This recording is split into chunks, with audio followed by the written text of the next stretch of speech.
ليس البر بأن تأتوا البيوت من ظهورها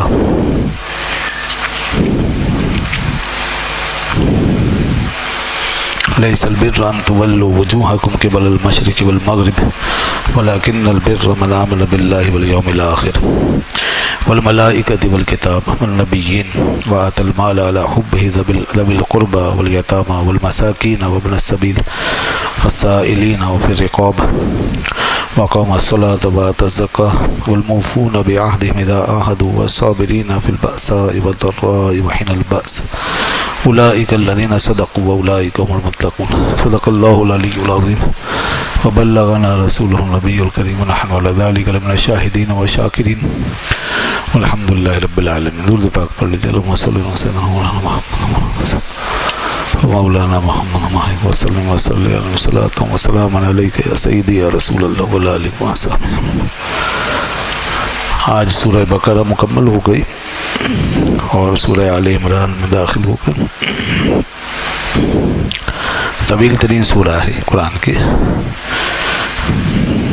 اس میں بے شمار احکام آ گئے ہیں, بے شمار ہدایات ہیں, بہت ساری نصیحتیں, تاریخ, عقائد, عبادات, معاملات, ظاہری اور باطنی آداب, انفرادی اور اجتماعی تعلیمات, بہت کچھ اللہ تبارک و تعالی نے سورہ میں بیان فرمایا. اس سورہ کو 12 سال میں سیدنا عمر فاروق اعظم رضی اللہ عنہ نے غور کر کے سمجھا تھا. 12 سال تک غور فرمایا اس میں.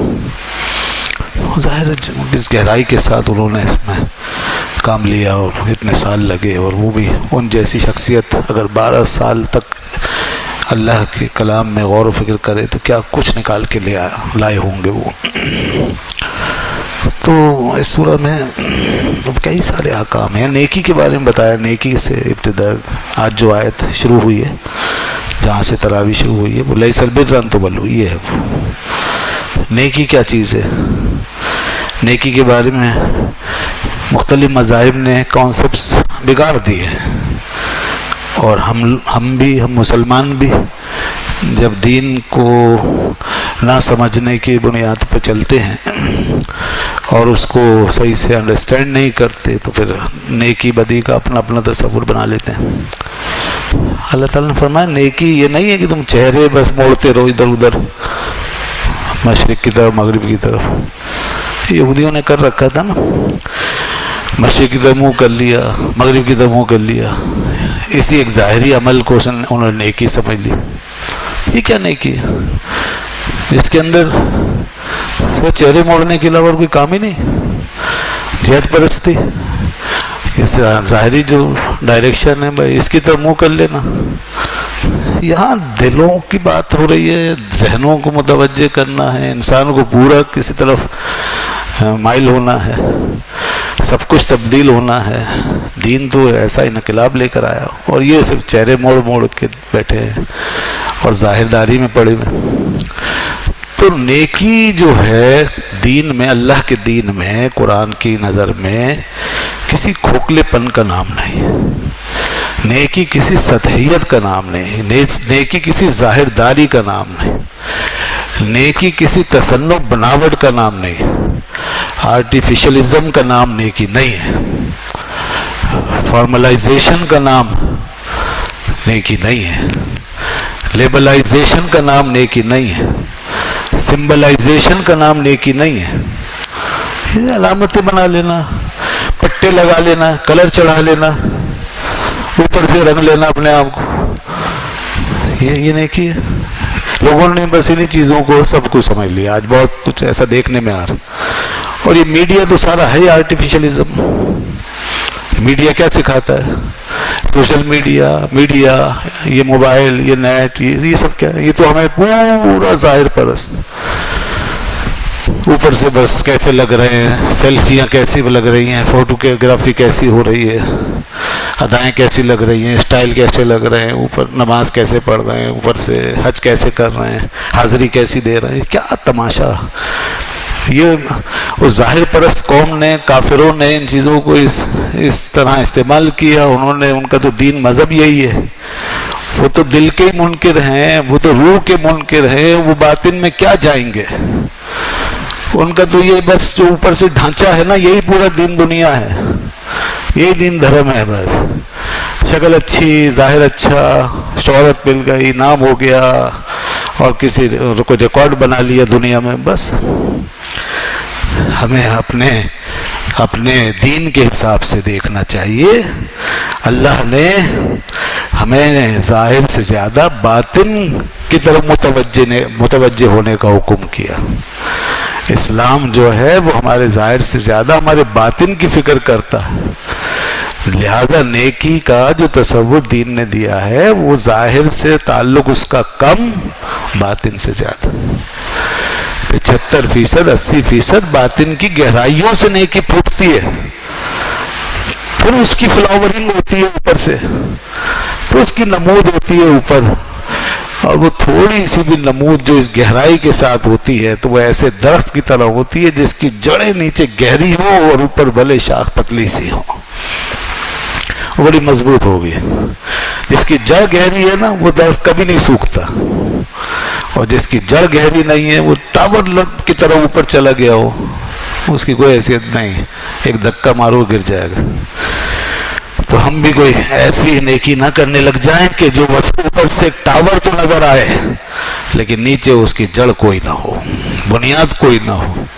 اس لیے دوستو، ریاکاری کے اس ماحول میں کچھ حقیقت پسندی اپناؤ، ریئلائزیشن، حقیقت کو دل کی طرف دیکھو، اپنی گہرائیوں میں جاؤ، اللہ کے بارے میں سوچو کہ کتنا اس کی طرف دھیان ہے، کتنا نیت تمہاری کتنی صاف ہے. آگے فرمایا نا اسی حوالے سے، جیسے یہاں فرما دیا نیکی کا پوری وہ میں دے دیا، نیکی کا چارٹ کہہ لیں آپ اس کو، پورا چارٹ دے دیا. فرمایا دیکھو نیکی ہے ایمان اللہ پر، یوم آخرت پر، فرشتوں پر، کتابوں پر، نبیوں پر، اور مال کو دینا اللہ کی راہ میں، چاہے اس سے محبت کرتے ہو، رشتہ داروں کو دو، یتیموں کو دو، مسکینوں کو دو، مسافروں کو دو، سوال کرنے والوں کو دو، غلاموں کو آزاد کرواؤ، اور نماز پڑھو، قائم کرو نماز کو، زکوٰۃ ادا کرو، اور جو وعدے کرو عہد انہیں پورا کرو، اور صبر کرو مصیبتوں میں، تکلیفوں میں اور شدت کے وقت. فرمایا اللہ نے یہ لوگ ہیں سچے، پرفیکٹ. سچائی یہ ہے کہ اندر اور باہر ایک ہو جائے، ظاہر و باطن ایک ہو جائے، نیکی پوری طرح نیکی بن جائے، تو وہ سچائی ہے. اور یہی لوگ ہیں متقی. فرمایا یہ تقوی والے ہیں. اور اسی طرح وہ حج کے بارے میں بھی بہت سی غلطیوں میں پڑے ہوئے تھے کفار مکہ، اس میں کو بھی انہوں نے ظاہری ایک عمل بنا کے چھوڑ دیا تھا. حج میں بھی پتہ نہیں کیا کیا نیکی سمجھ لیا، جو اصل نیکی ہے تو وہ چھوڑ دی، اور اپنی طرف سے وہ زیادہ راہ لینے کے قائل نہیں تھے، ایسے چلے جاتے تھے، تو لوگوں سے مانگتے تھے. یہ کیا نیکی ہوئی؟ اپنے آپ کو ذلیل کرنا، خوار کرنا، دربدر کرنا. اللہ نے کوئی اس طرح کا حکم دیا؟ اللہ نے فرمایا وَتَزَوَّدُوا، تمہیں اللہ نے دیا ہے، مال دیا ہے، پیسہ دیا ہے، زیادہ راہ تم لے سکتے ہو، اس کو ساتھ لو، اپنا کھاؤ، اپنا کماؤ، لوگوں سے کیوں مانگتے ہو؟ فرمایا کہ وَتَزَوَّدُوا فَإِنَّ خَيْرَ الزَّادِ التَّقْوَىٰ، اور سب سے اچھا جو زاد ہے وہ تقویٰ ہے. تو اس طرح یہ حج ہے. اس حج کے اندر اس طرح کے خرافات شامل کر لیے تھے ان لوگوں نے.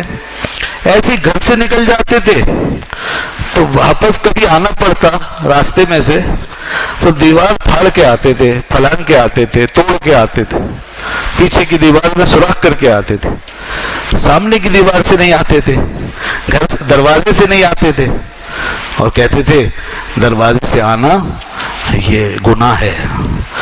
جب ہم نکل گئے ایک دفعہ اس دروازے سے تو دوبارہ اب نہیں آ سکتے، پیچھے سے آ جائیں تو یہ آنا واپس آنا نہیں کہلائے گا، اور اگر دروازے سے آئے تو گویا اللہ کے راہ میں نکل کر پھر واپس آ گئے تو یہ غلط ہوا. پیچھے سے آ جائے تو دیوار توڑ کے پیچھے سے گھستے تھے.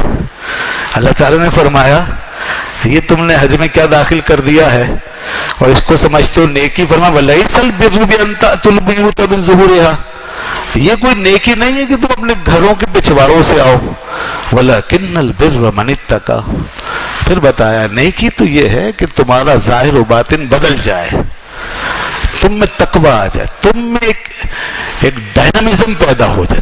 نیکی ڈائنامزم کا نام ہے, نیکی ایکٹیویزم کا نام ہے, نیکی ڈیپ فلاورنگ کا نام ہے. تمہارا اندر جاگ جائے, زندہ ہو جائے. تقوی کس کو کہتے ہیں؟ جس کا باطن زندہ ہو جائے, اللہ کی یاد کے ساتھ قائم ہو جائے, ایک احساس کے ساتھ کھڑا ہو جائے. سوچنے والا, سمجھنے والا انسان وہ متقی ہے. تو اللہ فرماتا ہے نیکی تو یہ ہے کہ تم اندر سے بیدار ہو جاؤ اور پھر اس کا اثر تمہارے باہر آئے. اس طرح تم چلو. وَأْتُوا الْبُيُوتَ مِنْ أَبْوَابِهَا, گھروں کے دروازوں سے آیا کرو. وَاتَّقُوا اللَّهَ, اللہ سے ڈرو. لَعَلَّكُمْ تُفْلِحُونَ, فلاح کی بات یہ ہے. پیچھے سے آنے میں فلاح نہیں ہے, پیچھے سے یا آگے سے اس سے کوئی فرق نہیں پڑتا. گھر کے دروازے سے آؤ اور اللہ سے ڈرو, اصل بات یہ ہے. یہاں بھی یہ بات بتائی, نیکی کی حقیقت بتائی. اور پھر ساتھ میں اسی طرح آگے ایک اور جگہ فرمایا, لوگ نیکی کرتے ہیں ضائع کر دیتے ہیں. بعض لوگ نیکیاں کرتے ہیں ضائع کر دیتے ہیں. کیوں؟ اس لیے کہ وہ ان کو چین نہیں پڑتا کہ پتہ نہیں کسی نے دیکھی کہ نہیں دیکھی, کسی کو پتہ چلا نہیں چلا.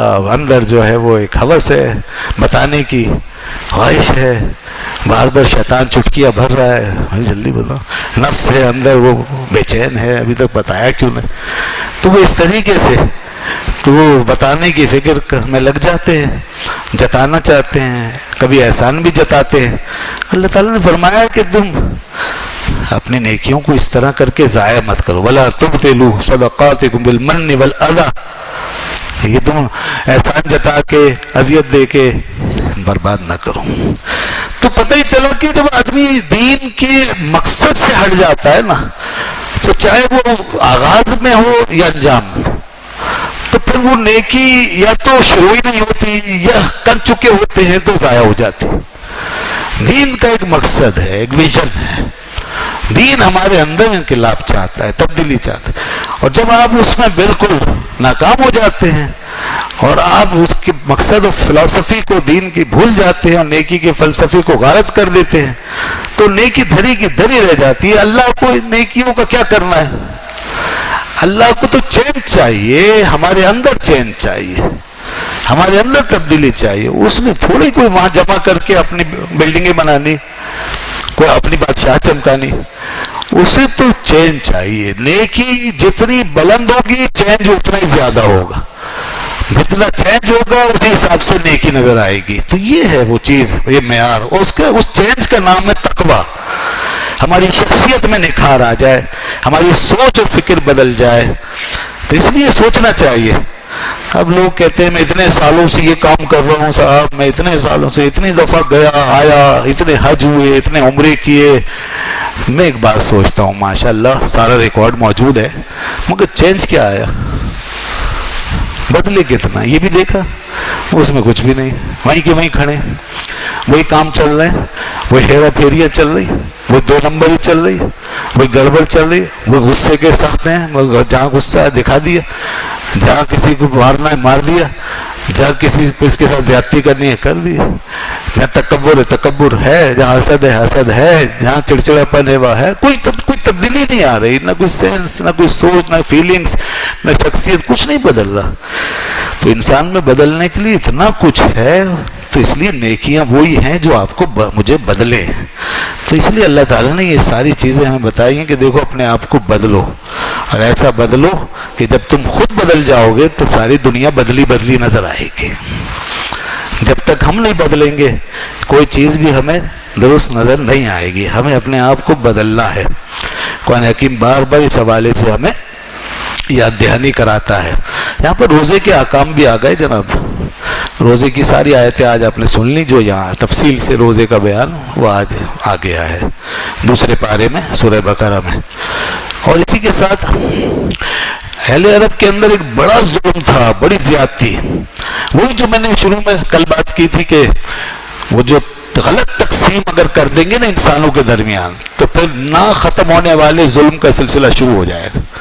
مثال کے طور پر انہوں نے ایک تقسیم کر رکھی تھی کہ بڑا قبیلہ اس کا حق زیادہ، چھوٹے قبیلے کا حق کم، فلاں نسل رنگ کے لوگ ان کا حق زیادہ، فلاں نسل رنگ کے لوگ ان کا حق کم، فلاں جناب زیادہ پریسٹیج اور آنر کا مالک ہے، فلاں حقیر ہے، کمتر ہے. اس طرح انہوں نے ویلیویشن کر رکھی تھی، کلاسیفیکیشن کر رکھی تھی اپنے معاشرے کی. اس کی بنیاد پر جب بڑا قبیلہ، اعلیٰ قبیلہ کسی ادنا قبیلے کے آدمی کو مار دیتا تھا تو پھر تو جناب جو قصاص لیتے تھے نا، وہ پھر اسی حساب سے اس کے سٹینڈرڈ کے مطابق کہ اب جناب بڑے قبیلے کا معاملہ ہے، اس نے مارا ہے تو اول تو بڑے قبیلے والے نے مارا ہے تو چھوٹے قبیلے کا کوئی حق ہی نہیں ہے، ٹھیک ہے نا. اور چھوٹے قبیلے نے اگر مار دیا بڑے قبیلے کے آدمی کو تو پھر ایک آدمی نہیں مارا جائے گا، 10 آدمی تو ہمیں، کیونکہ ہم بڑے لوگ ہیں. ایسی جناب مرد کا رتبہ انہوں نے پتہ نہیں کہاں پہنچا رکھا تھا، اور عورتوں کو حقیر سمجھتے تھے. اگر عورت نے مرد کا قتل کر دیا ہے تو عورت کو قتل نہیں کریں گے، اس کے بدلے میں مرد کو قتل کریں گے. یہ دیکھیے، کیونکہ عورت مرد کے برابر نہیں ہے، وہ مرد کے خون کا بدلہ نہیں بن سکتی. لہذا عورت قاتل ہے تو مرد کے بدلے میں عورت کا قتل نہیں ہوگا، مرد کا ہوگا. اسی طریقے سے غلاموں اور آقا وغیرہ کی تفریق، یہ سب تھا. میں اختصار سے بات کر رہا ہوں. اللہ تعالیٰ نے فرمایا ظلم کو ختم کرو. اسلام میں یہ ظلم نہیں چلے گا. لوگوں نے یہ تفریق جو کر رکھی ہے، یہ تفریق تمہارے درمیان باطل ہے. یا ایھا الذین آمنوا کتب علیکم القصاص فی القتل الحر بالحر والعبد بالعبد والانثى بالانثى. اگر آزاد آدمی نے قتل کیا ہے تو آزاد کو قتل کرو، غلام نے قتل کیا ہے تو غلام کو قتل کرو، اور عورت نے قتل کیا ہے تو عورت کو قتل کرو. یہ وَلَكُمْ فِي الْقِصَاصِ حَيَاةٌ يَا أُولِي الْأَلْبَابِ. اور قصاص ہوگا، چاہے کوئی امیر آدمی مارے یا غریب، یا مرد مارے یا عورت، کوئی اعلیٰ قبیلہ یا ادنا. فرمایا قصاص میں زندگی ہے. وَلَكُمْ فِي الْقِصَاصِ حَيَاةٌ. قصاص میں زندگی، قصاص لو، بدلہ لو. یا اولی الالباب، اے عقل والو، لعلکم تتقون، تاکہ تمہارے اندر تقوی آئے. وہی اصل چینج، حقیقی چینج، حقیقی تبدیلی. یہ چیز یہاں بیان فرمائی قصاص کے حوالے سے. حج کے حوالے سے بھی دیکھیے، خاص طور پہ فرمایا کہ تم حج کرنے والے ذرا یہ تو دیکھیں کہ فلا رفث ولا فسوق ولا جدال فی الحج، کہ حج نے تم سے چھڑوا دیا رفث، بےہودگی کی باتیں، فسق و فجور کی باتیں، اور آپس میں جھگڑے کی باتیں. تو کیا یہ چینج آ گیا؟ حج پر حج کرنے والے، عمرے پہ عمرہ کرنے والے نے اپنے اندر یہ تبدیلی محسوس کی کہ اب میں بےہودگی سے الگ ہو چکا ہوں، میں فضوق چھوڑ چکا ہوں، میں جھگڑا ختم کر چکا ہوں. اللہ فرماتا ہے یہ کام کرنے کے، یہ حج اس لیے ہے.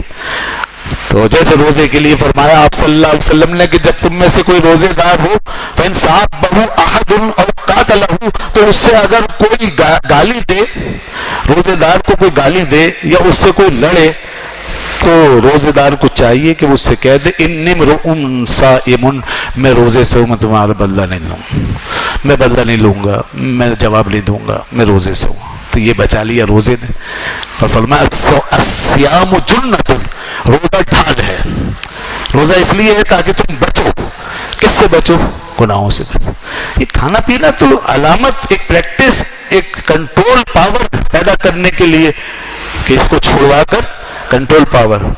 ورنہ کھانے پینے میں، حلال کھانے پینے میں تو کوئی مذائقہ نہیں ہے، مگر چھڑوایا اس لیے گیا ہے تاکہ ہم اس کے ذریعے سے وہ کچھ چھوڑ دیں جو کسی اور طریقے سے چھوٹ ہی نہیں رہا تھا، وہ ہم سے جا ہی نہیں رہا تھا، وہ چھوٹ جائے. تو وہ ہے لڑائی جھگڑا اور اسی طرح کی خرافات، بےہودگیاں، اور پھر انسان تقوی سے آراستہ ہو جائے. اللہ تعالیٰ فرماتا ہے وَعَسَىٰ أَن تَكْرَهُوا شَيْئًا وَهُوَ خَيْرٌ لَكُمْ وَعَسَىٰ أَن تُحِبُّوا شَيْئًا وَهُوَ شَرٌّ لَكُمْ. کتنی زبردست بات ہے کہ ہو سکتا ہے کہ تم کس چیز کو ناپسند کرو حالانکہ تمہارے لیے بہتر ہے. ہمارا من، ہماری طبیعت یہ ہمیشہ ہمیں پستی کی طرف لے کے جائے گی. یہ عارضی لذت کے قائل ہے، یہ صرف چارمنگ، ظاہری ٹپ ٹاپ دکھاوا، اس سے متاثر ہوتا ہے من. انسان کا من بڑا دھوکے باز ہے، بڑا دھوکے باز. یہ جو ہے ہمیشہ یہ زہر بھی کھا لے گا اگر اس پہ شیرہ چڑھا ہوا ہو، اگر اس پہ چاندی کا ورق چڑھا ہوا ہو. اور ہم اپنے عمل کی دنیا میں، کردار کی دنیا میں ایسا ہی زہر کھا رہے ہوتے ہیں جس کے اوپر ورق چڑھا ہوا ہے جو اوپر سے شیریں ہے. یہ من اسی طرح کا زہر کھلاتا ہے. اللہ فرماتا ہے ہو سکتا ہے کہ تمہیں پسند آ رہا ہے, شیریں ہے, مزیدار ہے, اچھا لگ رہا ہے, لیکن وہ تمہارے لیے برا ہے. وَعَسَىٰ أَن تُحِبُّوا شَيْئًا وَهُوَ شَرٌّ لَكُمْ, کہ کتنی چیزیں ایسی ہیں جن سے تم محبت کرتے ہو مگر وہ تمہارے لیے بری ہیں, اور کتنی چیزیں ایسی ہیں جن سے تم نفرت کرتے ہو اور وہ تمہارے لیے اچھی ہیں. یہ ہے صاحب کہ من کی بات پہ مت چلو بلکہ اصل حقیقت کو دیکھو اور اللہ کے حکم کے مطابق فیصلہ کرو. اس کے بعد فرمایا کہ یہ قسم بھی تم اگر کھا لو نا کبھی نیکی کے مقابلے میں تو ایسی قسم کو پورا مت کرنا. نیکی کے مقابلے میں, نیکی کے راستے میں, تقوی کے راستے میں کوئی چیز حائل نہیں ہونی چاہیے. گو کہ قسموں کا پورا کرنا تم پر فرض کیا گیا ہے, لیکن اللہ نے ایک جگہ یہاں فرمایا کہ اگر کوئی قسم اول تو قسموں کو رکاوٹ مت بناؤ, فلا تجعلوا, اللہ نے فرمایا کہ تم اپنی قسموں کو رکاوٹ مت بناؤ. کس کے لیے؟ نیکی کے لیے, نیکی اور تقوی کے راستے میں. تو اگر کوئی کھا لے ایسی قسم تو رسول خدا صلی اللہ علیہ وسلم فرمایا اس کو چاہیے کہ وہ قسم کو توڑ دے اور جو نیکی کا کام ہے تقوی کا وہ کر لے, اور جو کفارہ ہے قسم کا وہ ادا کر دے. وہ کفارہ کیا ہے؟ وہ کفارہ یہ ہے کہ آپ 10 مسکینوں کو کھانا کھلائیں. اگر وہ نہیں کر سکتے 3 دن کے روزے رکھیں. تو یہاں تک ہے قرآن مجید میں ایسی قسموں کا ذکر فرمایا گیا ہے کہ تم اپنی قسموں کو رکاوٹ مت بنانا نیکی کے معاملے میں, تقوی کے معاملے میں. اگر کبھی کھا لے غلطی سے انسان تو نیکی اور تقوی کا کام نہ چھوڑے, اس کو کرے. ایسے کوئی بھی مفید بات جس میں نقصان ہونے والا ہے اور قسم کھا لی ہے اور شرن وہ کام کرنا جائز تھا, اب آپ کے لیے بڑا نقصان ہے کہ کیا کریں, تو قسم توڑ کے انسان کفارہ ادا کر دے اور اس نقصان سے اپنے آپ کو بچا لے. تو شریعت اس بات کی اجازت دیتی ہے بشرطے کہ اس کام میں خیر ہو, اور اگر وہ کام ایسا ہی ہے اور اگر گناہ کا برائی کا کام ہے تو پھر تو لازمی سی بات ہے قسم کو بھی پورا کرے اور اس برے کام سے بھی بچے. تو بہرحال قسم توڑنا عام حالات میں گناہ ہے, ٹھیک ہے نا, اور اگر ٹوٹ جائے تو اس کا کفارہ یہ ہے جو میں نے بتایا. مردوں اور عورتوں کے تعلقات گھر میں میاں بیوی کے حوالے سے بڑے حقوق ہیں, اور آج کے دور میں بڑا اس میں جو ہے نا گڑبڑ اور ڈس بیلنس کیا جا رہا ہے معاملے کو. اور کہیں مردوں کو جناب ہم نے اپنے معاشرے میں بہت زیادہ اتھارٹیٹیو بنا رکھا ہے, بہت مطلق العنان, اور کئی عورتوں کو اب مغرب سے تحریک چلی ہے کہ کہہ رہے ہیں پوری دنیا کی تاریخ عورت ہی لکھے اب, اور ساری دنیا کو عورت کے نقطہ نظر سے دیکھا جائے. اب یہ ایک اور سلسلہ شروع ہوا ہے. اس کی وجہ سے اب میڈیا پر عورتوں کے حوالے سے بڑی تقریریں ہو رہی ہیں. فیمنزم کی تحریک آپ میں سے جو حضرات جانتے ہیں وہ جانتے ہیں, مغرب نے فیمنزم کی تحریک شروع کی ہے, اور اس کا کہنا یہ ہے کہ دنیا اب تک مردوں نے تشکیل دی تھی, اب عورتوں کو تشکیل دینی چاہیے تاکہ نئے حساب سے گھر کا سیٹ اپ بنے, ایک نئی سوسائٹی بنے, نیا نظام بنے. گویا کہ ان کے یہاں اتنی آزادی کہ نیا دین بھی بنے, نیا دین بنے, نیا ڈسکورس بنے, نیا علم ترتیب پائے, نئی ایپسٹیم ترتیب پائے, وغیرہ وغیرہ. وہ تو آخری حد تک جانے کے لیے تیار. تو بھائی بات یہ ہے کہ اس طرح کا فیمنزم ہم کیسے قبول کر سکتے ہیں؟ ہاں, اللہ نے ہمیں سب سے زیادہ بیلنسڈ تعلیم عطا فرمائی, اور وہ یہ کہ یہاں پر ایک آیت آئی ہے وَلَهُنَّ مِثْلُ الَّذِي عَلَيْهِنَّ, کہ دیکھو عورتوں کا بھی حق ہے جیسے تمہارا حق ہے. گھر میں دونوں کا حق ہے, عورتوں کا حق مردوں پہ لازم ہے, مردوں کا حق عورتوں پہ لازم ہے. لہذا دونوں اپنے اپنے حقوق ادا کریں گے, اس میں کوئی بھی کسی سے آزاد نہیں ہے. یہ اللہ تعالیٰ نے ذمہ داری دی. اور مردوں کے لیے فرمایا وَلِلرِّجَالِ عَلَيْهِنَّ دَرَجَةٌ, ہاں مردوں کو اللہ تعالیٰ نے ایک درجہ دیا ہے, مردوں کو ایک درجہ گھر میں دیا ہے, یعنی مردوں کو ایک اتھارٹی حاصل ہے. مرد الرجال قوامون علی النساء, مرد عورتوں پر نگران ہے, مرد گھر کا ذمہ دار ہے, مرد گھر میں اہم فیصلے کرے گا. نکاح کا بندھن اس نے باندھا ہے اپنے خرچے پر, طلاق کا اختیار اس کے ہاتھ میں ہے. مرد جو ہے اس کو یہ ایک پوزیشن دی جائے گی, کیونکہ بہرحال کسی ایک کو اتھارٹی دینی پڑے گی تاکہ نظام چلے. مگر عورت کو اتھارٹی دیتا ہے یا برابر کرنا چاہتا ہے تو یہ گھر کا نظام تباہ ہو جائے گا. وہ عورتیں جو آج فیمنزم سے متاثر ہو کے مردوں کے مقابلے آنا چاہتی ہیں اور اللہ کے بنائے ہوئے نظام کو چیلنج کرنا چاہتی ہیں, اور وہ انہیں پرواہ نہیں، چاہے قرآن ہاتھ سے جائے، دین جائے، وہ چاہتے ہیں برابری کی بنیاد پہ سارے معاملات ہو. تو وہ یاد رکھیں خود اپنا گھر بھی تباہ کرنے جا رہی ہیں اور اس سوسائٹی کا بھی خاتمہ کرنے جا رہی ہیں. مغرب تباہ ہو چکا ہے اس حوالے سے، ان کا گھر تباہ ہو گیا، سوسائٹی تباہ ہو گئی، ہر طرف اناج کی افراتفری ہے. اب وہاں شادیاں قائم رہنے کے لیے نہیں ہوتی، وہاں بچے گھر میں تربیت پانے کے لیے پیدا نہیں ہوتے، بس وہ ایک ہیومن بینگ کے طور پر، ایک فزیکل بینگ کے طور پر پیدا ہوتے ہیں. اب بایولوجیکل زندگی کا تصور زیادہ ہے، ایتھیکل ویلیوز ختم ہو چکی ہیں، سوشل ویلیوز ختم ہو چکی ہیں. جو کچھ بایولوجی پر کھڑا ہے، حیاتیاتی نظام ہے، بس اس کے علاوہ کچھ نہیں. ویسے ہی جیسے جنگل میں دو جانوروں کا ایک حیاتیاتی نظام چل رہا ہے، ایسے انسانوں کا ایک انسان حیاتیاتی نظام کی بنیاد پر کھڑا ہوا شخص نہیں ہے. خالی انسان کا وجود بایولوجیکل نہیں ہے، انسان کا وجود اخلاقی ہے، انسان کا وجود روحانی ہے. انسان کا وجود اور جانور کا وجود، اس میں بہت فرق ہے.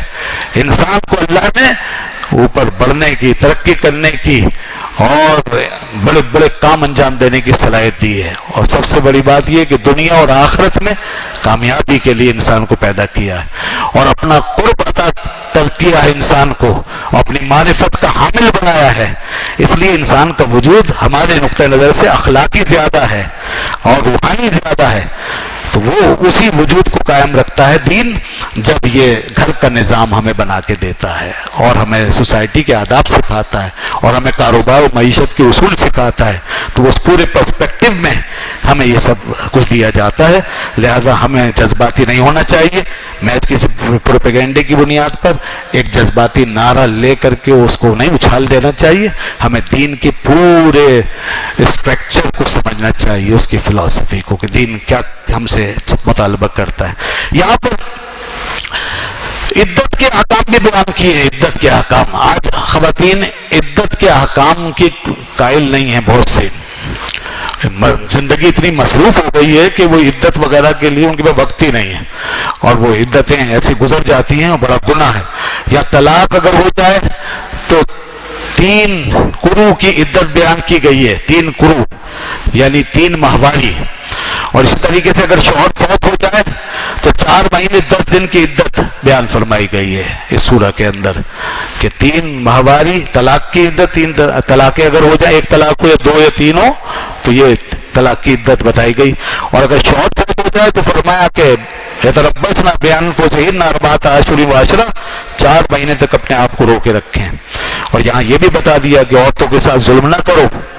1 طلاق، 2 طلاق اور 3 طلاق چاہے ایک ساتھ دو یا الگ الگ، ایک ساتھ دینا گناہ ضرور ہے مگر نافذ ہوگی. قرآن نے صاف کہہ دیا طلاق مرتان فامساک بمعروف اور تسریح باحسان.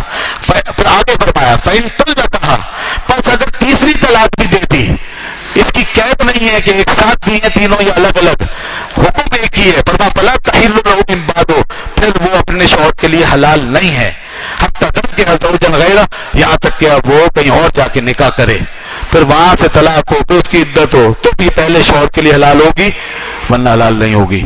3 طلاقوں کے بعد گھروں میں رہنا اور یہ الٹے سیدھے فتوے لے لینا کہ 3 کی 1 ہو گئی ہے صاحب، اب سب کچھ ہو جاتا ہے، اب سب ہو رہا ہے. دین بڑا شارٹ ہوتا چلا جا رہا ہے. 3 طلاقوں کی 1 کر لو، 20 رکعت تراویح کی 8 پڑھ لو، وغیرہ وغیرہ، پتہ نہیں کیا کیا، بس جس میں شارٹ کٹ سے کام چلاؤ تاکہ لوگ جلدی جلدی آئیں اور ہماری طرف مائل ہوں. تو اس لیے لوگوں نے کیا کیا مسئلے بنا لیے ہیں. تو قرآن نے فرما دیا طلاقیں، تیسری طلاق جب دے دی، ایک ساتھ 3 طلاق دی الگ الگ، اس کے بعد حکم یہ ہے کہ عورت مرد کے لیے حلال نہیں ہے. اور فرمایا کہ جب طلاق دے چکو وَإِذَا طَلَّقْتُمُ النِّسَاءَ، جب تم طلاق دے چکو تو عورتوں کو روکتے کیوں؟ فَبَلَغْنَ أَجَلَهُنَّ فَأَمْسِكُوهُنَّ بِمَعْرُوفٍ. اب لوگ کوئی جبر کرے کہ عورت کہیں اور نہ جائے، اس کا نکاح نہ ہو، اس کی شادی نہیں ہونی چاہیے، پتہ نہیں کس کس قسم کے ظلم اسلام سے پہلے بھی ہوتے تھے اور آج بھی لوگ کرتے. فرمایا تو یاد رکھو کہ اگر تم طلاق دے چکے ہو اور عورت کو فارغ کر چکے ہو تو اب اسے جانے دو. فلا تعدلوہن، یہاں فرمایا فبلغن اجلہن فلا تعدلوہن، تم ان کو مت کہ وہ جہاں بھی چاہیں اپنا نکاح کر لیں. یہ ہے عورتوں کے حقوق کے حوالے سے ساری باتیں. عورتوں کے لیے قرآن نے بڑے احکام بیان کیے, ان کے اوپر کسی قسم کا ظلم یا زیادتی نہیں ہونا چاہیے. مرد کو جو ایک درجے کا بتایا نا کہ مرد کے ہاتھ میں ایک اتھارٹی ہے, اس کا مطلب یہ نہیں ہے کہ مرد جو ہے وہ مطلق العنان بن جائے, ظالم ہو جائے. اللہ کے یہاں اس کا جواب دینا ہوگا. اور میں اب آیت الکرسی کا ذکر کر دوں. آپ کے پاس ایک بہت بڑا, اللہ نے بہت بڑا اسلحہ, بڑا ہتھیار آپ کو دیا. آیت الکرسی جو اس صورت میں آئی ہے 3 پارے میں, یہ پوری آیت الکرسی آپ نے سنی ہے. یہ پڑھ کے نکل جایا کریں, بس پھر انشاءاللہ حفاظت ہی حفاظت ہے. یہ بہت کام کی چیز ہے. شیطان بھی مان کے گیا تھا کہ اس کو جو پڑھ لے گا تو میرا اس پہ بس نہیں چل پائے گا, وہ میرے قابو سے نکل جائے گا. شیطان نے یہ بات کی, حدیث میں آئے, اور رسول خدا صلی اللہ علیہ وسلم فرمایا ہے تو جھوٹا مگر بات سچی کی ہے. بات سچی ہے کہ شیطان کا بس اس آیت الکرسی پہ نہیں چل سکتا. یہ آیت الکرسی یہاں پر ہے, اس کو پڑھ لیا کریں. اور ہر نماز کے بعد آنکھوں کے لیے, آنکھوں پہ دم کرنے کے لیے بہت مؤثر چیز ہے. یہ آیت الکرسی پڑھیں, اور ولا یعودہ حفظہما, اس کو 11 مرتبہ پڑھیں, اور پھر اس کے بعد مکمل کر لیں وَهُوَ الْعَلِيُّ الْعَظِيمُ. اور پھر یوں یہ انگلیاں یہاں رکھی ہیں آپ نے اس وقت تک, اور پھر یوں دم کر کے پھیل لیں. بس انشاءاللہ آنکھوں کی, میرا تجربہ ہے, میرا اپنا معمول بھی ہے الحمدللہ, اور میں نے بہت سے لوگوں کو بتایا, انہیں فائدہ ہوا ہے. مجھے خود آنکھوں کی بہت سی تکلیف ہوتی تھی, تو اس سے مجھے اس کی برکت سے فائدہ ہوتا ہے. اور جب بھی چھوڑتا ہوں نا, 2-4 نمازوں میں اگر چھوٹ جائے تو فوراً تکلیف شروع ہو جاتی ہے. یہ روک کے رکھتی ہے. اتنی مؤثر چیز, میں اپنے تجربے کی روشنی میں بتا رہا ہوں. آپ اس کو پڑھا کریں, ولا یعودہ حفظہما یوں رکھے رہیں, اور ولا یعودہ حفظہما اس کو 11 مرتبہ پڑھیں, اور پھر دم کر لیں, آنکھوں پہ پھیل لیں. اللہ اکبر. اور سیدنا ابراہیم علیہ السلام کا ذکر بھی تو آیا. کیا بات ہے, وہ نمرود کے دربار میں کھڑے ہیں, نمرود نے اپنی خدائی کا دعویٰ کر رکھا. بس آخری بات, وقت زیادہ نہ ہو کیونکہ مضامین تو آتے رہیں گے, بہت چیزیں. تو نمرود جو ہے وہ خدائی کا دعویٰ کر کے بیٹھا ہوا ہے. اللہ کا پیغمبر ان کے سامنے پہنچ گیا, اس کے سامنے فرمایا, وہ کہتا تھا کہ ابراہیم تم مجھے مانتے کیوں نہیں ہو؟ اذ قال ابراہیم ربی الذی یحیی و یمیت. انہوں نے کہا میں تجھے کیوں مانوں, میرا رب تو وہ ہے جو زندہ کرتا ہے و مارتا ہے. قال انا احیی و امیت. اس نے کہا میں بھی یہ کام کر سکتا ہوں. انسان کتنا دھوکے میں ہے دیکھیے. اس نے اپنی ایک ظاہری طاقت کو حقیقی طاقت سمجھ لیا, اور پھر کچھ اس نے تماشا دکھایا. قال ابراہیم فإن اللہ یأتی بالشمس من المشرق فأتی بها من المغرب. اچھا تو اس کو سمجھا یہ تیری حقیقی طاقت ہے. اگر واقعی تجھ میں طاقت ہے تو یہ جو سورج مشرق سے لاتا ہے نا میرا اللہ, تو مغرب سے لا کے دکھا دے, ایک دفعہ لا کے دکھا. اب تو جناب اس کے سارے اسکرو ڈھیلے, سارے بند ٹوٹے گئے, اور ساری عقل دھڑام سے گر گئی, سارا زور ٹوٹ گیا. کہنے لگا فبہت الذی کفر, بس اللہ نے فرمایا وہی وہ مبہوت ہو کے رہ گیا. واللہ لا یہدی القوم الظالمین. اللہ تعالیٰ ظالم قوم کو ہدایت نہیں دیتا. یہ حال ہوا اس شخص کا, لیکن پھر بھی مانا نہیں. حضرت ابراہیم علیہ السلام نے اپنے رب کی بارگاہ میں بڑی عاجزی سے عرض کیا, مالک و مولا مجھے دکھا تو مردے کیسے زندہ کرے گا. بندے چاہتے ہیں نا, بندہ ہی چاہتا ہے میں کچھ دیکھوں, لیکن شک کے لیے نہیں, شک کے لیے, ایمان میں اضافے کے لیے. اگر انسان ایمان میں اضافے کے لیے تجربہ کرے تو قرآن اس کی اجازت دیتا ہے. سائنس کے تجربات اس بنیاد پہ کیے جائیں, اللہ کے کائنات کے حقائق. تو حضرت ابراہیم علیہ السلام نے کہا مجھے دیکھا کہ تم مردے کیسے زندہ کرے گا. اللہ تعالیٰ نے فرمایا اولم تؤمن, کیا تمہارا ایمان نہیں ہے؟ قال بلا, کیوں نہیں, میرے مالک ایمان ہے. ولکن لیطمئن قلبی, لیکن اطمینان قلبی چاہتا ہوں, اور اطمینان, مزید اطمینان. تو اللہ تعالیٰ نے 4 پرندوں کو حکم دیا کہ انہیں پکڑ لو, کاٹو, انہیں مکس کرو, گوشت ملا دو, قیمہ بنا دو, گوشت ملا دو, اور 4 پہاڑوں کے اوپر انہیں رکھ دو. ثم ادعوهن یأتین غصایا, پھر انہیں پکارو, وہ دوڑتے ہوئے تمہارے پاس آئیں گے. دیکھ لینا اللہ کی قدرت, کس طرح اللہ زندہ کرتا ہے مردوں کو. میں ایک بات کہتا ہوں, بس آخری بات. اللہ نے اپنی نشانیاں دکھائی ہیں اپنے پیغمبروں کو, اپنی کائنات سے پردے اٹھا کر, اپنے ملکوت دکھا کر, اور پیغمبروں کو اللہ نے یہ شان عطا فرمائی. موسیٰ علیہ السلام کو نشانیاں دکھائیں, ابراہیم علیہ السلام کو نشانی دکھائی, عیسیٰ علیہ السلام کو نشانیاں دکھائیں, سب کو نشانیاں دکھائیں, سب کو اللہ نے اپنی نشانیاں دکھائی ہیں. لیکن جب ہمارے آقا و مولا حضرت محمد مصطفیٰ صلی اللہ علیہ وسلم کی بات آئی تو اللہ نے ان کو صرف نشانیاں نہیں دکھائی, بلکہ خود اپنا آپ دکھا کر کے ان کو اس کمال پہ پہنچا دیا.